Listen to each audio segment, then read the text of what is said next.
평화를 빕니다. 시간 성모님께 기도로 시작하겠습니다. 또 오늘 성 바오로와 성 베드로 대축일을 맞아서 교회의 성인들께 전구를 청하면서 이 시간 시작합니다. 성부와 성자와 성령의 이름으로 아멘. 은총이 가득하신 마리아님 기뻐하소서. 주님께서 함께 계시니 여인 중에 복되시며 태중의 아들 예수님 또한 복되시나이다.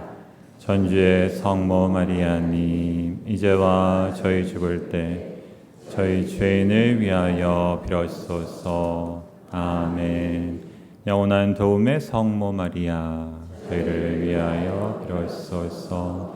우리 사부 성 프란치스코와 성녀 클라라 저희를 위하여 빌어주소서. 성부와 성자와 성령의 이름으로 아멘. 환영합니다. 안녕하세요. 저는 프란치스칸 연구소 소장을 맡고 있는 박성호 다미아노 형제라고 합니다. 오늘 이제 27차 프란치스칸 영성학술 발표회 여러분들 모셨습니다. 참 많은 분들 와주셨어요. 가장 많이 자리를 차지하고 계시는 와주신 분들이 이제 전국에 계시는 제속 프란치스코회 형제회 형제 자매님들 여러분들입니다. 감사합니다.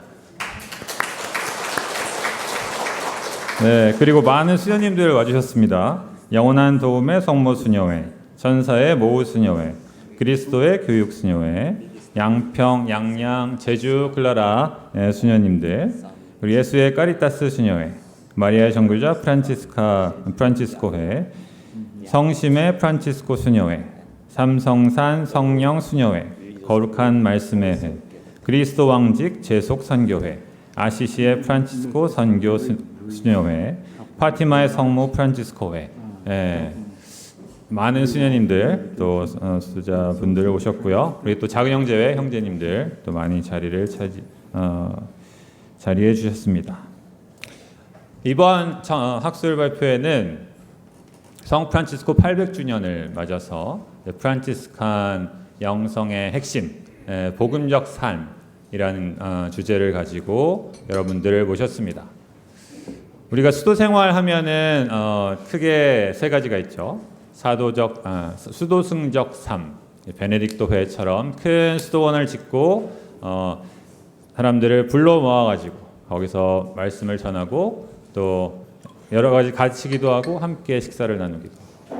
또 사도적 삶이 있죠. 사도직을 중심으로 살아가는 수도회들, 살레시오회 청소년 사목을 하고 예수회 교육 사목을 하고 그런 수도회들이 있습니다. 프란치스칸들은 복음적 삶을 살아가는 이제 수도회라고 불리우고 있고요. 그리고 여러분들 제속 프란치스코회 회원 여러분들도 복음적 삶을 지금 살아가고 계십니다. 복음적 삶이라고 하는 것은 성경에 복음에 드러난 예수님의 삶을 뒤따라가는 그런 삶이죠. 예수님의 가난한 삶을 본받아서 함께 살아가는 삶, 복음적 삶입니다. 그래서 그 예수님을 따르는 길로 성 프란치스코가 이제 수도 규칙의 가장 첫머리에 이야기하는 것이 순종 안에 소유 없이 정결하게 살면서 우리 주 예수 그리스도의 발자취를 따라가는 것입니다. 이렇게 이야기하십니다. 그래서 이번 영성학술 발표에서는 복음 3덕, 가난, 순명, 순종, 정결 이 복음 3덕을 가지고 여러분들과 함께 프란치스코와 그리고 그리스도와 깊이 만나는 그러한 시간을 준비했습니다.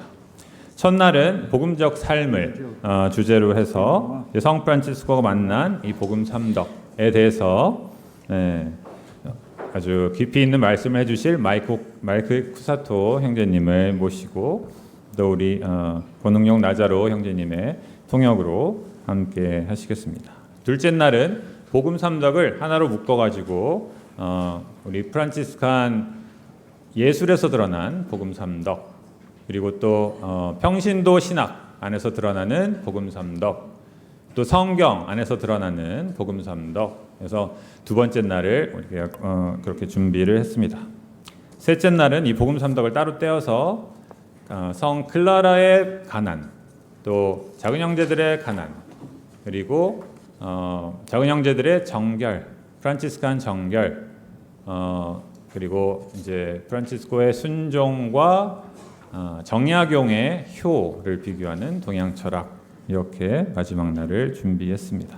여러분들 이 시간 통해서 성 프란치스코 깊이 만나시는 시간 되시길 바라고, 또 프란치스코의 후예로서 여러분들 혹시 뭐 프란치스칸이 아니신 분 여기 계십니까? 네, 프란치스코 좋아하면 다 프란치스칸입니다, 여러분. 네, 재속회 안 하셔도 프란치스칸입니다. 여기 와 계셨으면 이미 프란치스칸이십니다. 그래서 프란치스코를 따르는 프란치스칸으로서 우리가 어떻게 살아갈 것인지 깊이 생각해보고 고민하는 시간이 되시길 바랍니다. 여러분들 모두 다 환영하고, 이제부터 이 복음적 삶을 주제로 한 제27차 프란치스칸 영성학술 발표회 개회를 선언합니다.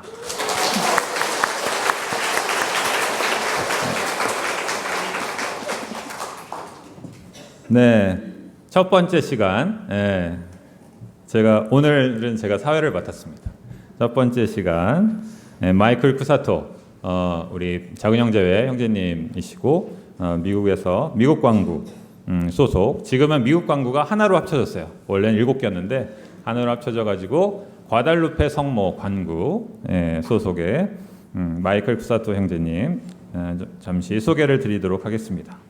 1991년도에 프랑스 소르본 대학에서 중세 종교 역사학으로 박사학위를 받으셨습니다.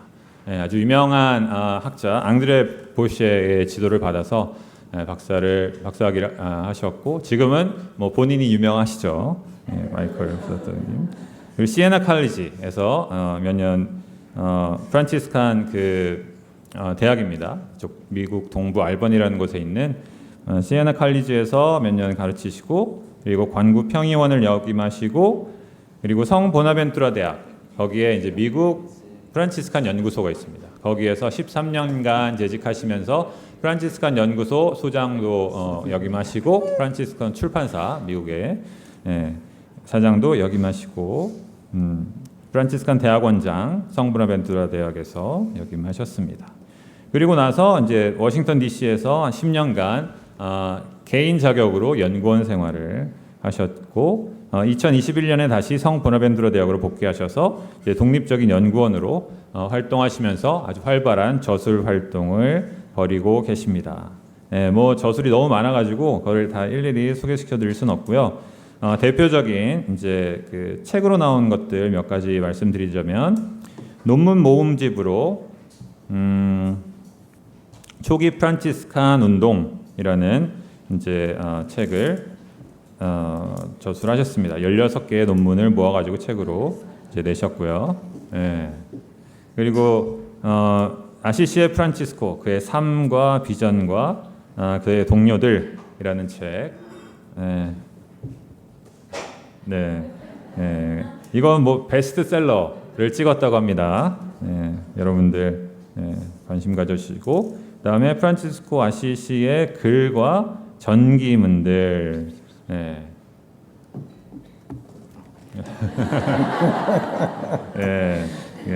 그러시고, 그다음에 초기 프란치스칸들과 돈, money. You don't have money, right? No. Franciscan. Give it up. 그다음에 그 아주 널리 읽히는 책들인데, 본인 not yet. 그 본인의 그 지도 교수님 앙드레 보시의 글을 3권을 이제 번역을 하셨습니다. 여러분들 저거 영어 읽으실 수 있는 분은 필독 써시고, 저희가 힘을 내 가지고 한글로도 번역하도록 하겠습니다. 책. 한 5가지의 프랑스 책을 또 번역을 하셔서 가지고 계십니다. 먼 길 오셨고, 한국을 이제 한 2-3일 여행을 하셨는데 아주 한국의 사랑에 푹 빠지셨으리라 믿습니다. 마이클 쿠사토 형제님을 초대합니다.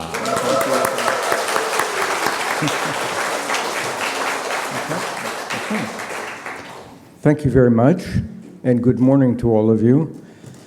This is my first time in Asia, and therefore my first time in South Korea.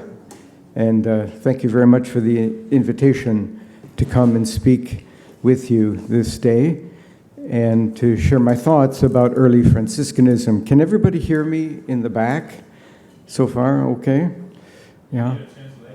Yeah, I'll need a translation, yeah. By the way, this actually is me on the photograph. I'm considerably smaller, lighter, but it is in fact me, hopefully a better version of me. So we have a lot to do today, so I will begin.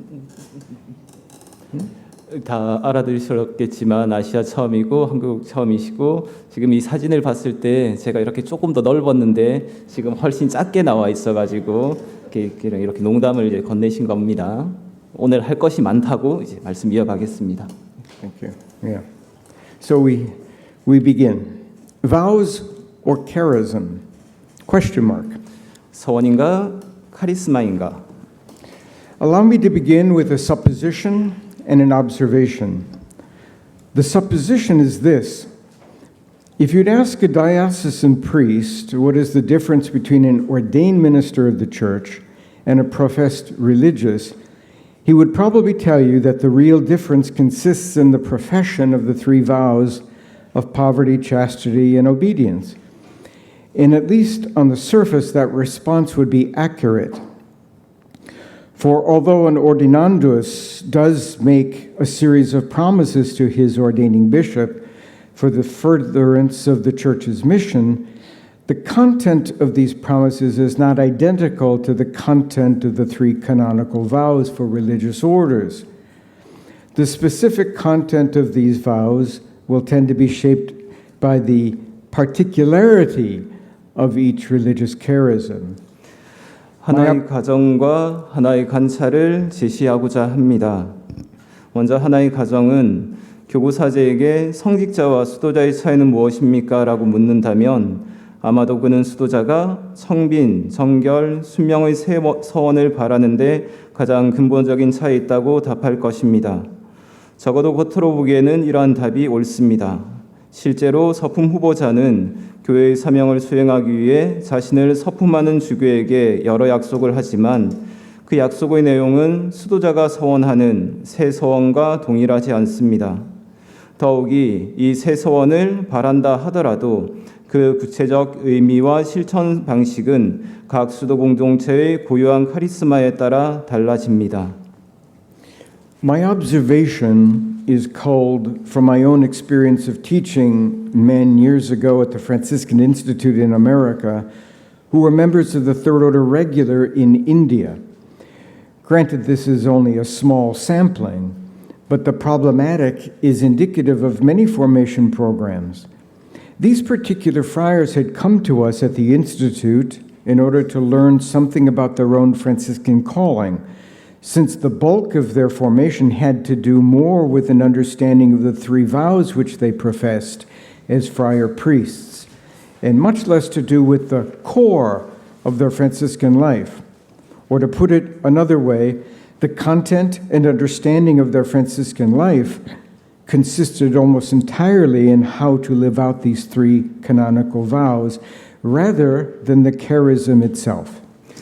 이제 하나의 관찰을 덧붙이고자 합니다. 이는 여러 해 전 미국 프란치스칸 연구소에서 인도의 율수삼의 형제들을 가르치면서 얻은 경험에서 비롯된 것입니다. 물론 이는 하나의 제한된 사례에 불과합니다. 그러나 이 사례가 드러내는 문제의식은 오늘날 수도 공동체의 많은 양성 프로그램에서 공통적으로 발견됩니다. 이 형제들이 연구소를 찾은 것은 자신들의 고유한 프란치스칸 소명을 더 깊이 이해하기 위해서였습니다. 그들이 받은 양성의 대부분은 수도사제로서 서원한 이 새 서원의 삶을 이해하는 데 집중되어 있었고, 정작 프란치스칸 삶의 핵심, 곧 그 고유한 카리스마에 대해서는 훨씬 덜 다루고 있었기 때문입니다. 다시 말해 그들의 프란치스칸 삶에 대한 이해와 실천은 고유한 카리스마에서 출발하기보다 새 교회법적 서원을 살아가는 방식에 거의 전적으로 의존하고 있었습니다. Now, this is not unusual in Franciscan formation programs throughout the world, unfortunately. And I say unfortunately because such formation strikes me as somewhat backwards, putting the cart before the horse, for it tends to equate the living out of the three vows with the Franciscan life itself, and then tries to somehow relate their general content, a content that is generic for all religious who profess vows, to what we believe to be our own Franciscan charism. In short, in this framework, the charism consists of the content of the generic vows, and this is backwards. 사실 이러한 경향은 전 세계 프란시스칸 양성 프로그램에서 드물지 않게 발견됩니다. 제가 굳이 안타깝게도라고 표현하는 이유는 이러한 양성 방식이 다소 순서가 뒤바뀐 접근으로 보이기 때문입니다.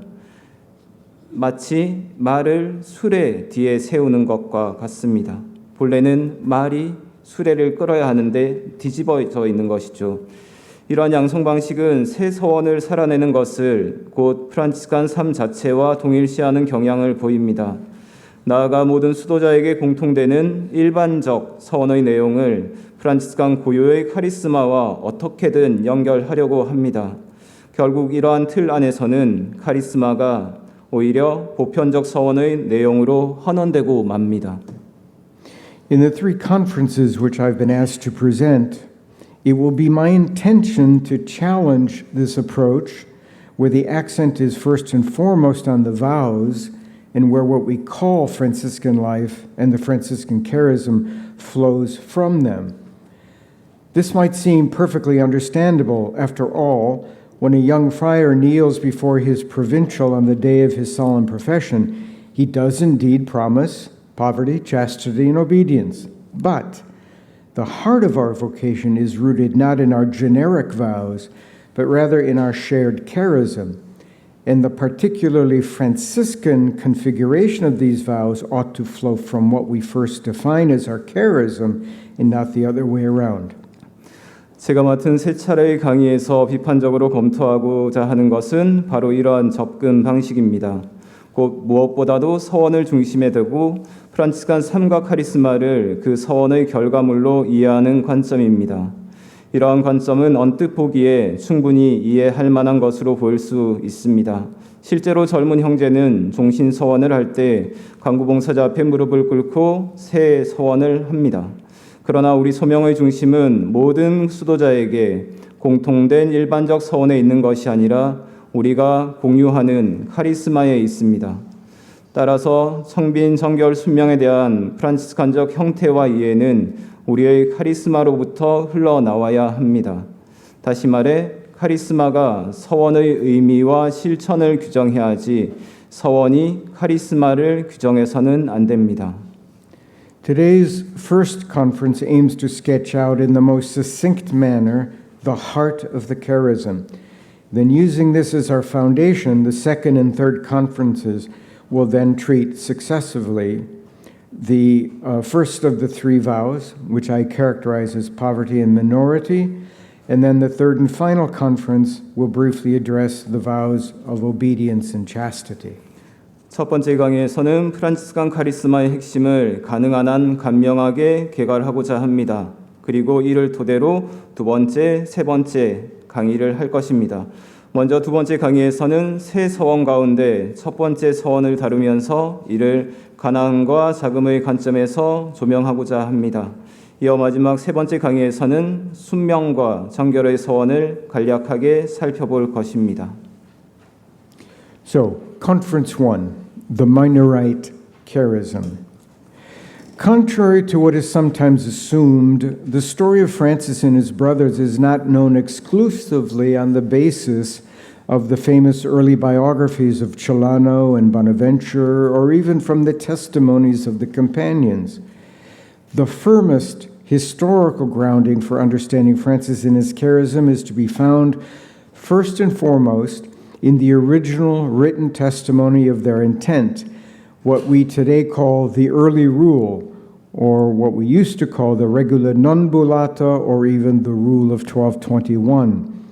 The starting point for understanding the historical roots of the charism are to be found here in this text. But this long and sprawling document is not easy to master, for it is a document which evolved in phases over a period of time, from 1208, with the coming of the first companions around Francis, until 1221, after which it ceased being added to, and at which point the Roman Curia decided that this ungainly text needed to be thoroughly redrafted into something shorter, more concise, and more juridically precise. Historians like myself have attempted to analyze the progressive development of this seminal text of the early rule. For the text of the rule evolved over the course of 13 years. It began with some general platitudes, but which were then deepened into a rich and demanding spiritual vision. 흔히 생각하는 것과는 달리 프란치스코와 그의 초기 동료들에 대한 이야기는 첼라노와 보나벤투라의 널리 알려진 정기 작품들이나 동료 형제들의 증언에만 의존하여 이해될 수 있는 것이 아닙니다. 프란치스코와 그의 카리스마를 이해하기 위한 가장 견고한 역사적 토대는 무엇보다도 그들이 추구했던 삶의 방향을 직접 증언하는 최초의 문헌, 바로 초기 규칙에 있습니다. 이를 우리는 인준받은 수도규칙 또는 1221년 규칙이라고 일러왔습니다. 프란치스칸 카리스마의 역사적 기원을 이해하기 위한 출발점은 바로 이 수도규칙 안에 있습니다. 그러나 이 길고 다소 산만한 구조를 지닌 문헌을 온전히 이해하기란 결코 쉽지 않습니다. 왜냐하면 이 문헌은 한 시점에 완성된 작품이 아니라 프란치스코 주위에 첫 동료들이 모여들기 시작한 1208년부터 1221년에 이르기까지 여러 단계를 거쳐 점진적으로 형성되었기 때문입니다. 1221년 이후에는 더 이상 새로운 내용이 추가되지 않았으며 이 무렵 로마 교황청은 구조적으로 다소 장황하고 정돈되지 않은 이 문헌을 보다 짧고 간결하며 법적으로도 명확한 형태로 전면 개정할 필요가 있다고 판단하였습니다.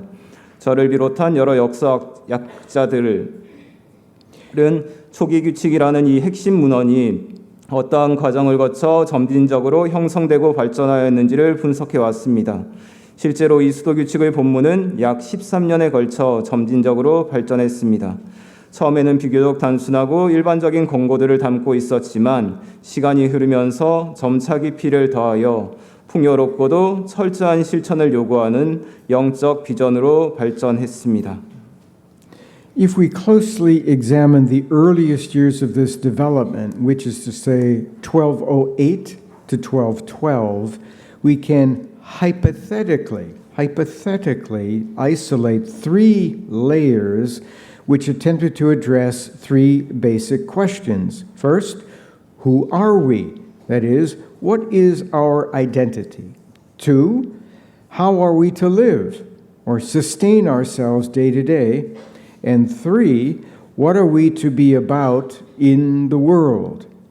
These three questions are addressed in part of chapter 1, part of chapter 7, and develop further in chapters 8 and 9, and virtually all of chapter 14. 초기 규칙이 형성되던 첫 시기를 면밀히 살펴보면 이 문헌 안에서 잠정적으로 또는 가정적으로 세 개의 층위를 구분해 볼 수 있습니다. 각각의 층위는 세 가지 근본적인 질문에 응답하려는 시도를 보여줍니다. 첫째, 우리는 누구인가? 곧 우리의 정체성은 무엇인가? 둘째, 우리는 어떠한 방식으로 살아가며 생계를 유지할 것인가? 셋째, 우리는 세상 안에서 무엇을 하며 살아갈 것인가? 곧 우리의 사명은 무엇인가? 이 세 가지 질문은 초기 규칙 제1장의 일부, 제7장의 일부, 그리고 이를 더욱 발전시킨 제8장과 제9장, 그리고 제14장 거의 전체에서 다루어지고 있습니다. The development of the first formulations of the early rule is filtered out or identified through a series of layers. We will only concentrate on three. The first enunciates some general positive-sounding platitudes, spiritual values quite common to well-intentioned men and women seeking to answer the stirrings of God in their heart. So let's lay out what hypothetically began as the first of the earliest three layers of the early rule. 초기 규칙의 가장 초기 문헌들이 형성되어 간 과정은 여러 문헌적 층위를 구분하여 분석함으로써 그 발전 과정을 추적할 수 있습니다. 오늘은 그 가운데 세 가지 층위에만 주목하고자 합니다. 가장 이른 층위는 누구나 긍정적으로 받아들일 수 있는 다소 일반적인 영적 가치들을 제시합니다. 이는 마음 안에서 일어나는 하느님의 부르심에 응답하고자 하는 모든 선의의 신앙인에게서 흔히 발견되는 가치들입니다. 이제 초기 규칙의 가장 오래된 세 층위 가운데 첫 번째 층위가 어떤 내용을 담고 있었는지 가설적으로 살펴보겠습니다. And so the first layer, and perhaps you can translate this, I would direct you to try to follow along with the development in the which you have, I believe, before you, so that you can follow the development as the rule grows and grows. 이미 이것을 구분해 가지고 나누어 주셨고 이것을 쫓아가면서 여러분들이 보실 수 있을 겁니다. Okay. So this first layer, by the way, is probably more or less the text which the friars brought down to Innocent III in 1209. 첫 번째 층위는 아마도 형제들이 1209년 교황을 만나러 갔을 때 가지고 있었던 그들의 삶의 양식이었을 것입니다. Okay, so if we just try to distill what that looked like, it consists of chapter 1.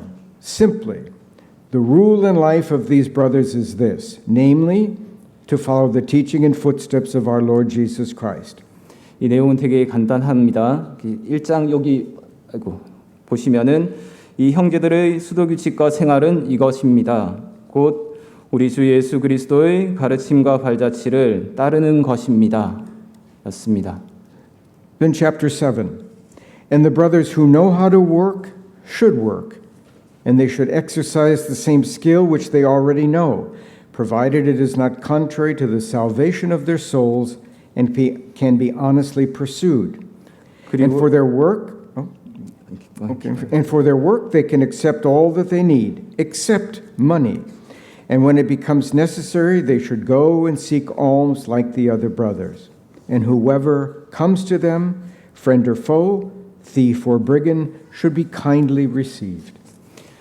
제 7장을 보시면 그리고 일을 할 줄 아는 형제들은 일을 할 것이며 있는 기술이 영혼의 구원에 해가 되지 않고 올바르게 쓸 수 있다면 그 기술을 사용할 것입니다.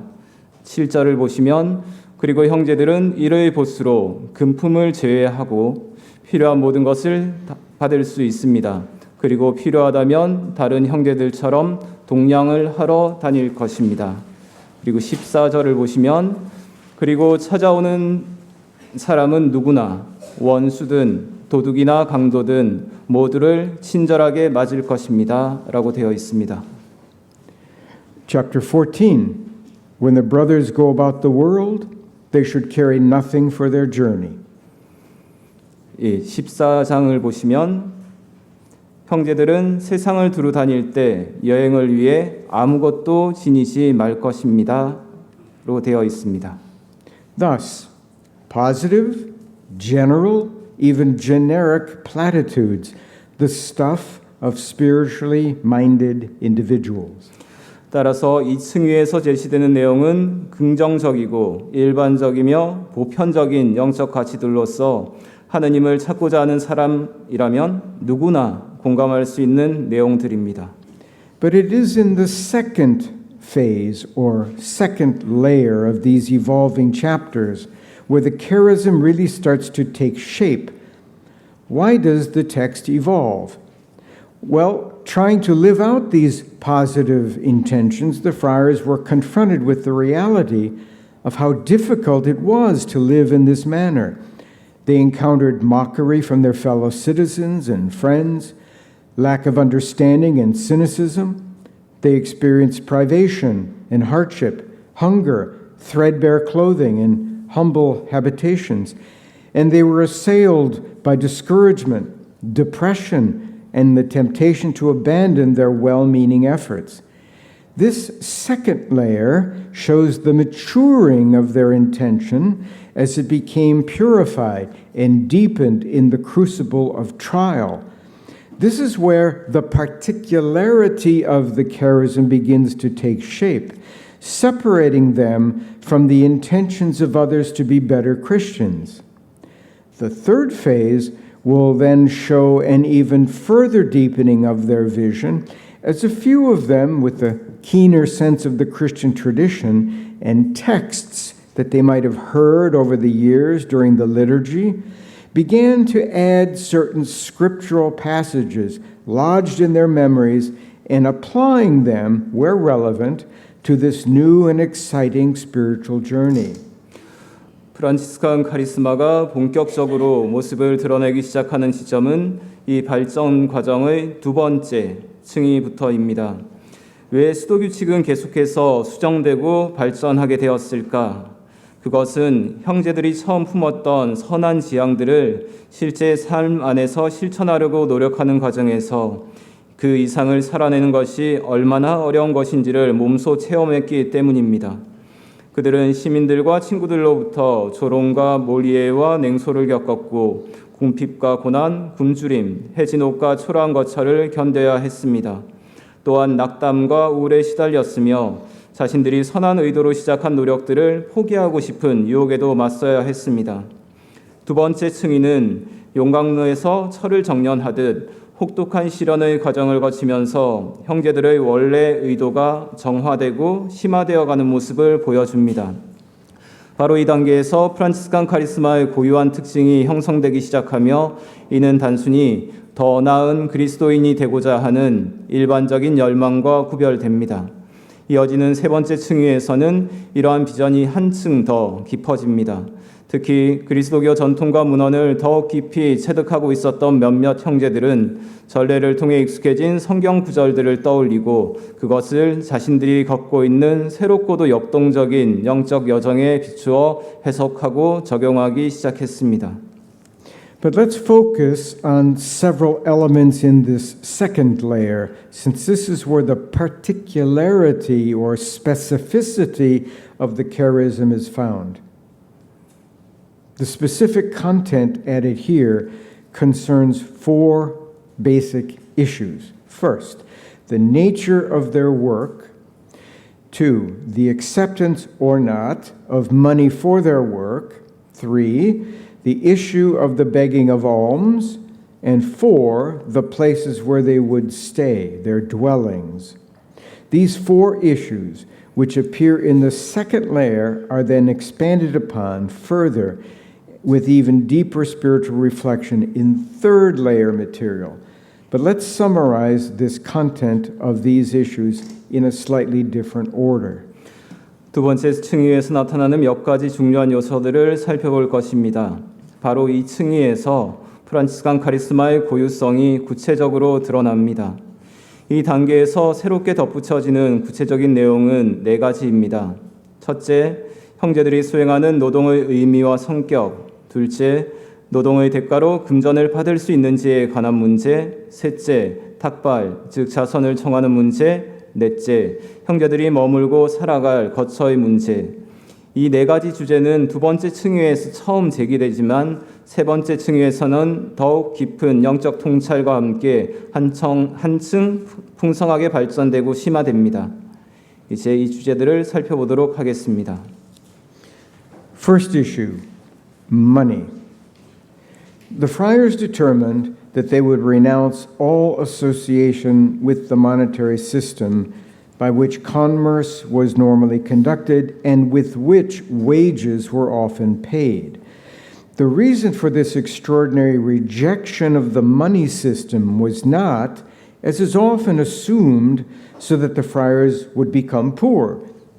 However, by virtue of their refusing to have any association with the coinage then in use, they would indeed be poor, but this was not the rationale for their rejection. Rather, the brothers were aware that the monetary system itself, controlled as it was by local or regional authorities, was rigged in such a way by these same actors through the systematic and periodic devaluation of the coinage so as to lower the actual value of this money.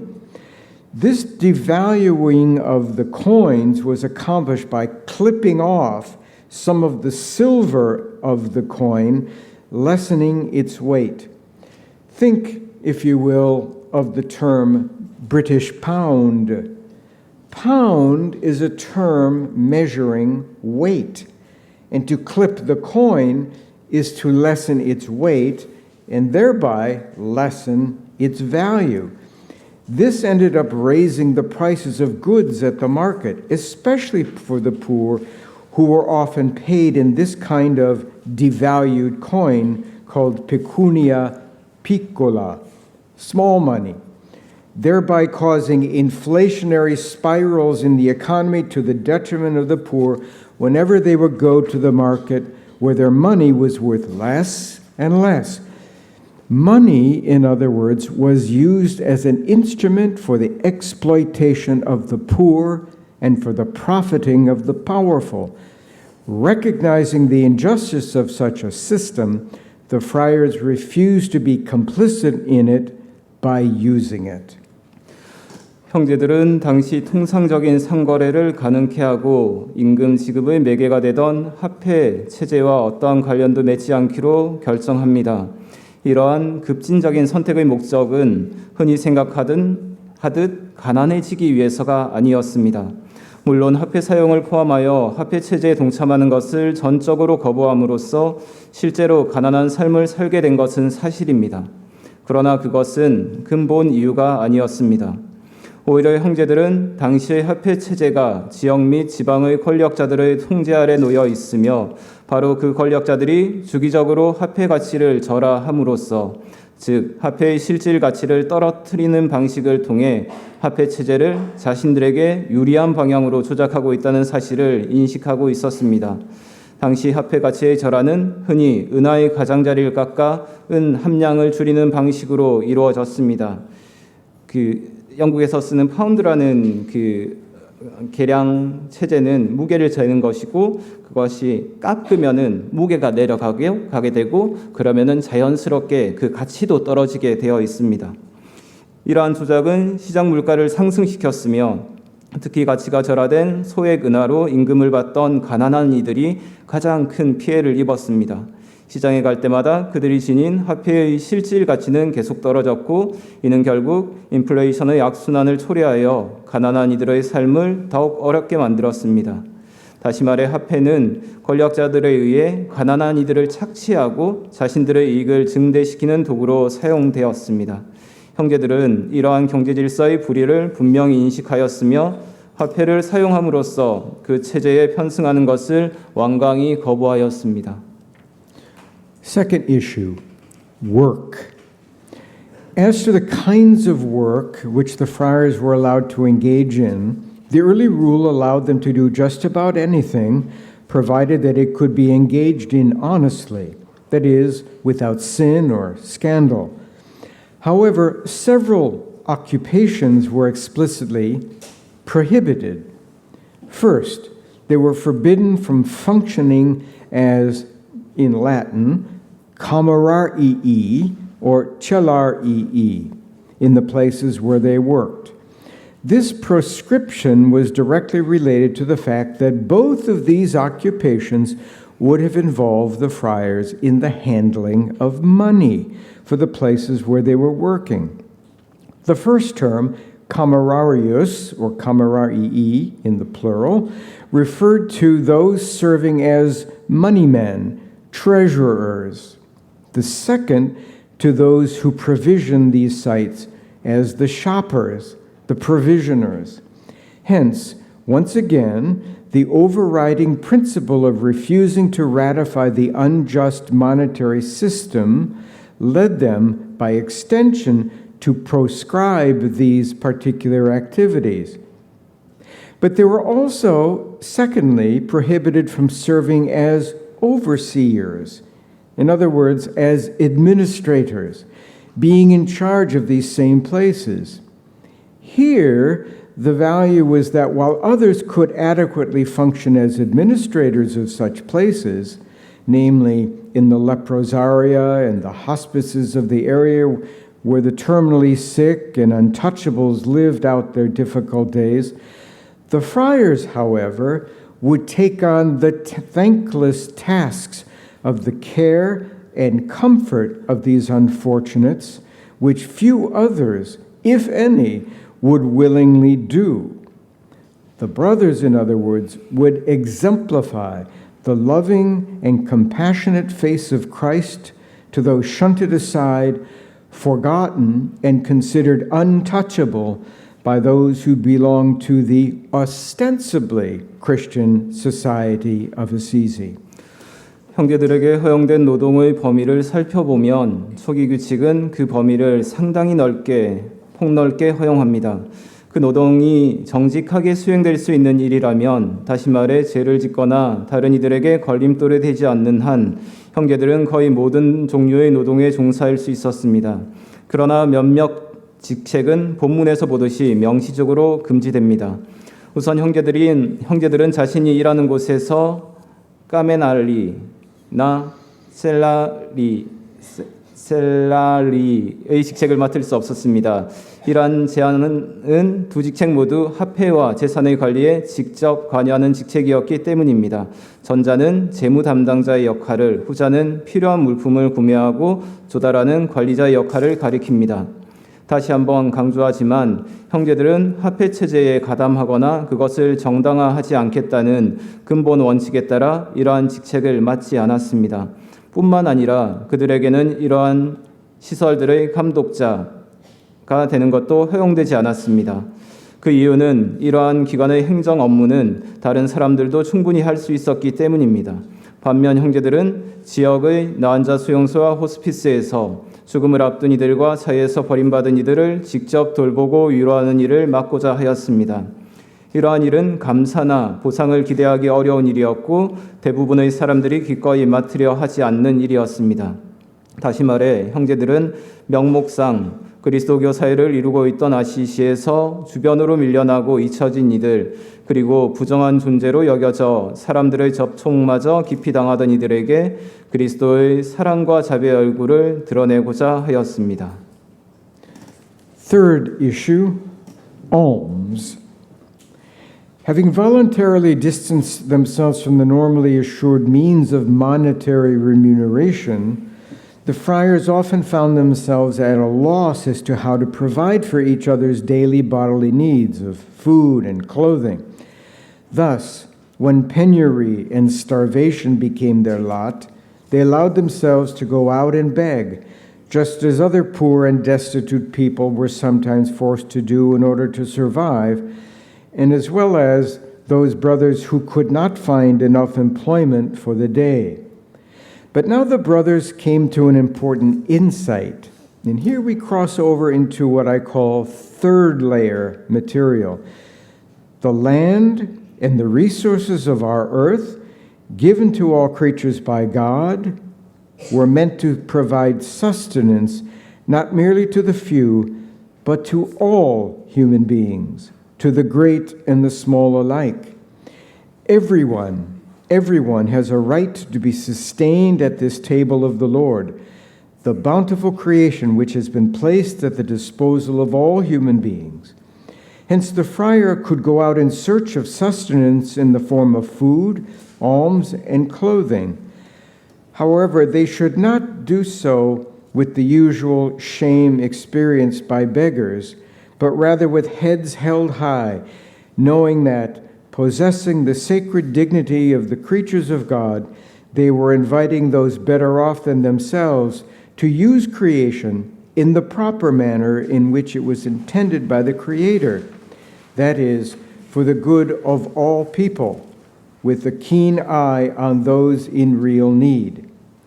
By contrast, the shame in such begging was to be imputed not to the needy poor themselves, but to those Christians who refused to give succor to the penurious among them. 형제들은 자발적으로 노동의 가치를 화폐로 지급하는 체제와 거리를 두었기에 종종 음식과 의복 같은 일상적 필요를 어떻게 충족시켜야 할지 난감한 상황에 놓이곤 했습니다. 궁핍과 굶주림에 직면했을 때 형제들은 다른 가난한 이들과 빈민들이 생존을 위해 그러하였듯이 탁발을 할 수 있었습니다. 마찬가지로 그날의 일거리를 구하지 못한 형제들도 그렇게 할 수 있었습니다. 그러나 바로 이러한 경험 속에서 형제들은 하나의 중요한 통찰에 도달하게 됩니다. 여기서부터 초기 규칙의 세 번째 층위로 넘어갑니다. 곧 하느님께서 모든 피조물에게 내어주신 땅과 그 자원들은 소수의 사람만이 아니라 큰 사람과 작은 사람 모두를 먹여 살리기 위해 마련된 것이라는 깨달음입니다. 모든 사람은 주님의 식탁에서 양식을 얻을 권리, 곧 모든 인간에게 내어주신 풍요로운 창조 세계 안에서 생계를 유지할 권리를 지닙니다. 그러므로 형제들은 음식과 의복 그리고 필요한 자선을 얻기 위해 탁발에 나설 수 있었습니다. 그러나 그들은 거지들이 흔히 그러하듯이 수치심을 가지고 그렇게 해서는 안 되었습니다. 오히려 고개를 들고 당당하게 나아가야 했습니다. 하느님의 피조물로서 지닌 거룩한 존엄을 의식한 이들이 자신들보다 넉넉한 이들에게 창조주께서 바라신 대로 창조세계의 재화를 사용하도록 초대하는 것은 부끄러워할 행동이 아니었기 때문입니다. 그들은 하느님께서 주신 창조의 선물이 모든 사람의 선익을 위해 특히 가장 도움을 필요로 하는 이들을 돌보는 데 사용되어야 함을 상기시켰습니다. 따라서 부끄러움은 도움이 절실한 가난한 이들에게 돌려져야 할 것이 아니라 자기들 가운데 있는 궁핍한 이들을 외면하고 도움을 거부한 이른바 그리스도인들에게 돌려져야 했습니다. Fourth and final issue, dwellings. And finally, having left the city of Assisi to live out on the plain with the outcasts of their area, the friars endeavored to find lodging wherever they could, in the various places where they offered their services, or, failing that, in primitive shelters set up out in the woods, hunkering down in caves, or eventually in one or another abandoned church structure in the region. The most famous of these being, of course, the Chapel of Our Lady of Angels, which came to be called their portiuncula, their little portion. But similar to their developing ethic regarding the proper use of the resources of the earth granted to all of God's creatures by the Creator, they likewise agreed to claim nothing as if it were their own possession, ceding such places to others if their need or for shelter, their shelter appeared greater and more pressing than their own. Here we think of the famous Rivo Torto story. This ethic of creation would eventually extend beyond the issue of land and lodging to an approach to all things in creation itself. This is the essence of living in the world, sine proprio. 마지막으로 형제들은 아시시 성벽 안 도시를 벗어나 자신들의 지역에서 소외된 이들과 함께 성박 평야지대에 살기 시작했고 그곳이 어디건 머물 수 있는 곳이라면 거처로 삼았습니다. 그들은 자신들이 봉사하는 장소에 머물기도 하였고 여의치 않을 경우에는 숲속의 초라한 움막이나 동굴 또는 그 지역의 버려진 성당 건물들을 거처로 삼았습니다. 그 가운데 가장 잘 알려진 예가 훗날 포르지움꼴라로 불리게 된 천사들의 성모 마리아 경당입니다. 형제들은 창조주께서 당신의 모든 창조물에게 내어주신 대시와 자원을 어떻게 사용해야 하는지에 관한 윤리를 발전시켜 나간 것과 마찬가지로 거처에 대해서도 어떠한 장소도 자신들의 소유라고 주장하지 않기로 하였습니다. 오히려 자신들보다 더 절실하게 거처를 필요로 하는 사람이 있다면 기꺼이 그 자리를 내어주었습니다. 유명한 리보토르토 이야기에서 이를 확인할 수 있습니다. 이러한 창조 질서에 대한 이해, 창조 윤리는 점차 토지와 거처의 문제를 넘어 창조 세계 전체를 대하는 태도로 확장됩니다. 그리고 바로 여기에 신의 프로프리오, 곧 어떤 것도 자신의 것이라고 주장하지 않는 프란치스칸 삶의 핵심이 자리하고 있습니다. This summary and that's all that it is. It's a summary, represents much of the primary content of the pivotal chapters 7, 8, and 9 of the early rule. It illustrates the raw material of the early Franciscan charism. But where exactly does this content come from? What is the root of the insights and perceptions of Francis and his followers? The concrete social content was the fruit of Francis's initial encounter among the lepers, out on the plain below Assisi, at some point in the year 1206. The moment when he came, face to face, perhaps for the first time in his life, with genuine human suffering and the pain of human isolation and marginalization. For it was through this graced experience that Francis came to the cardinal insight of his life, namely, of the universal fraternity and sacred character of all creatures. Thanks to this encounter, Francis suddenly had his eyes opened by God to the revelation that each and every one of these creatures was a sacred vessel of God's presence, worthy of dignity, respect, and compassion as members of this universal fraternity. Such an insight would mark Francis for the rest of his life, and it would be the crucible for his deepest spiritual insights and mark the purpose of the fraternity which was slowly gathering around him. Everything comes back to the leper. Summarize? Sure. Yeah. 이제 문단이 두 개가 있는데요. 제가 골자만 이렇게 말씀드리고 넘어가야지 여러분들이 쉬시고 다음 일정에도 제한이 없을 것 같습니다. 지금까지 살펴본 내용은 이렇게 선별적인 요약에 불과하지만 초기 규칙 7장, 8장, 9장에 담겨 있는 주요 내용을 상당 부분 보여줍니다. 특히 프란치스칸 카리스마가 구체적인 사회적 맥락 안에 놓여 있다는 것, 그리고 프란치스코는 자신의 삶 전체를 이끌어갈 결정적인 통찰을 그러한 사회적 맥락 안에서 얻었다는 것을 말합니다. 하느님께서는 아시시 사회로부터 소외되고 배척당하는 사람들을 통하여 프란치스코의 눈을 열어주셨고, 그는 한 사람 한 사람이 가지고 있는 한 사람 한 사람이 하느님의 현존을 담은 성스러운 존재라는 것, 그렇게 형제, 자매로 불릴 수 있다는 것을 깨달았습니다. 이것이 형제의 존재 이유와 방향을 결정짓는 토대가 됩니다. 첫 번째 강의를 들으시면서 이 글이 영성적이지 않다라고 생각하실 수 있지만 그것은 우리가 가지고 있는 영성적이어야 한다는 것에 대한 어떤 선입견이나 편견이라고 발제자는 이야기를 합니다. 그리고 프란치스칸 카리스마는 그렇게 사회적 맥락 안에 있는 그 영성을, 강생의 영성을 읽어내고 있다고 이야기를 합니다. 복음은 그들에게 하느님의 거룩한 피조물인 이웃의 운명에 깊은 관심을 기울이고 응답할 것을 요청합니다. 또한 사회 주변부로 밀려난 이들에게 우리가 어떻게 해야 될 것인가를 묻습니다. 형제들은 자신들이 늘 가난한 형제들이 아니라 작은 형제들이라고 불렀습니다. 이것은 그들이 가난하지 않아서가 아니라 자금을 의식적으로 선택한 것입니다. 프란치스칸 카리스마의 본질은 에세레 미노레스, 곧 작은 이가 되어 살아가는 것에 있습니다.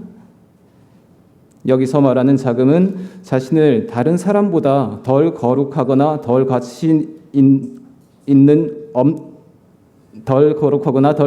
존재로 여기며 겸손한 척 하는 것이 아니라 정말 가장 가난하고 가장 낮은 사람들 가운데에서 자기 삶의 자리를 두는 것을 의미합니다.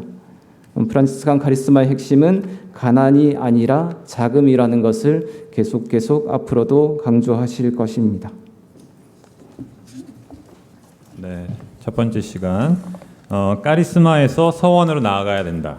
그러니까 프란치스코의 삶의 양식에서 이제 교회 구조 안에서 구조 안에 적응해 가면서 가난, 정결, 순명의 이 서원으로 이제 나아가야 되지. 이 복음 삼덕에서 프란치스코의 카리스마를 이해하려고 하기보다는 프란치스코의 삶을 먼저 보고 그것이 어떻게 복음 삼덕으로 나아가는지를 이해해야 된다. 그 카리스마를 보기 위해서 네 가지: 금전적인 것, 노동, 그리고 구걸하는 것, 그리고 거처에 대한 그러한 성 프란치스코와 형제들의 삶을 우리가 들여다봐야 된다. 그러한 내용으로 첫 번째 시간 잘 발표해 주셨습니다.